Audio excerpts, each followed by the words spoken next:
Cheers.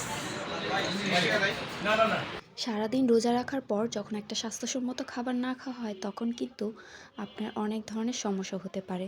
যেহেতু আমরা বাঙালি, যেহেতু রোজার আর খুব বেশি দিন নাই, তো এর আগে একটু রোজা রেখে ট্রাই করলাম এবং তার সাথে ইফতারি করলাম খুবই স্বাস্থ্যকর একটা খাবার দিয়ে, দই, চিড়া এবং কলা, যেটা বাঙালির জন্য খুবই স্বাস্থ্যকর, সবার জন্যই স্বাস্থ্যকর। আমার ইফতারের প্ল্যান কিন্তু রেডি। তো এবারে রোজায় আপনার ইফতারের প্ল্যান কি? মিরপুরের আড্ডাবাজিদের সাথে সেই দিন আড্ডা জমে গিয়েছিল। তো দেখতেই পাচ্ছেন এখানে কি কি আইটেম পাওয়া যাবে। পরিবেশের সাথে নামের কিন্তু বেশ একটা মিল আছে। এই যে দেখছেন এখানে আমার সাথে এই ভদ্র ছেলেটি এসেছে, এখানে আসার ক্রেডিটটা কিন্তু আসলে তারই, যদিও এর জন্য আমাকে সে 2.5 কিলো হাঁটাইছে।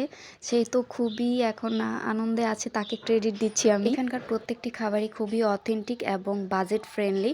তো মিরপুরের বাসিন্দা যারা আছেন তারা তো অলরেডি মনে হয় ট্রাই করেছেন, এবং মিরপুরে যারা এখনও ট্রাই করেননি তারা ট্রাই করতে পারেন, এবং যারা মিরপুরের বাহিরে আছেন তারাও চাইলে ট্রাই করতে পারেন। আর এই আড্ডা জোনটি পেয়ে যাচ্ছেন মিরপুর 1-এর গভর্নমেন্ট হাই স্কুলের সামনে।